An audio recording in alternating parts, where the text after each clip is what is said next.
207 साल के इतिहास में देश के सबसे बड़े राष्ट्रीय bank state bank of India में अरुंधति भट्टाचार्य का मुखिया बनना नारी सशक्तिकरण की दिशा में एक बड़ा कदम है। 1977 में एसबीआई बैंक से पीओ के रूप में अपने करियर की शुरुआत करने वाली अरुंधति ने 36 साल की सेवा में खुदरा बैंकिंग, ट्रेजरी और कॉरपोरेट वित्त जैसे क्षेत्रों में अपनी प्रतिभा का लोहा मनवाकर एसबीआई में शीर्ष पद को प्राप्त किया। बैंकिंग जैसे सेक्टरों में अभी तक सिर्फ पुरुष प्रतिनिधित्व का ही वर्चस्व था, लेकिन पिछले कुछ समय से महिलाओं ने इस क्षेत्र में लंबी छलांग लगाई है। ऐसा ही एक नाम है नैना लाल किदवई का, जो एचएसबीसी इंडिया की भारत में मुखिया हैं।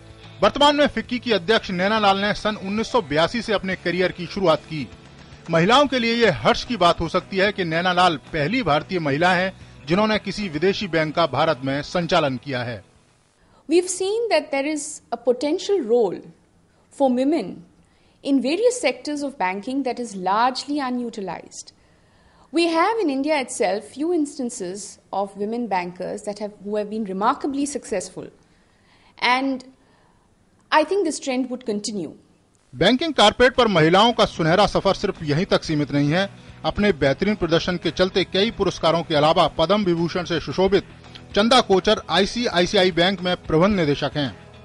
1984 में बतौर ट्रेनी अपने करियर की शुरुआत करने वाली चंदा कोचर का एमडी तक का सफर एमडी पद के लिहाज से काफी कम समय में तय हुआ।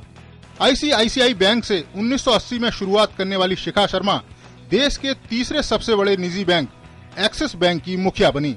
रचनात्मक क्षमताओं के चलते बैंक ने इनके नेतृत्व में करिश्माई तरक्की की। बहरहाल जिस तेजी के साथ बैंकिंग क्षेत्र में महिलाएं कदम बढ़ा रही हैं, उसे देखकर लगता है कि आने वाला समय महिलाओं के लिए स्वर्णिम होगा, खास तौर से बैंकिंग क्षेत्र के भविष्य में। आकाश से लेकर अंतरिक्ष तक और नीति से लेकर राजनीति तक हर क्षेत्र में महिलाएं अपनी प्रतिभा का लोहा मनवा रही हैं।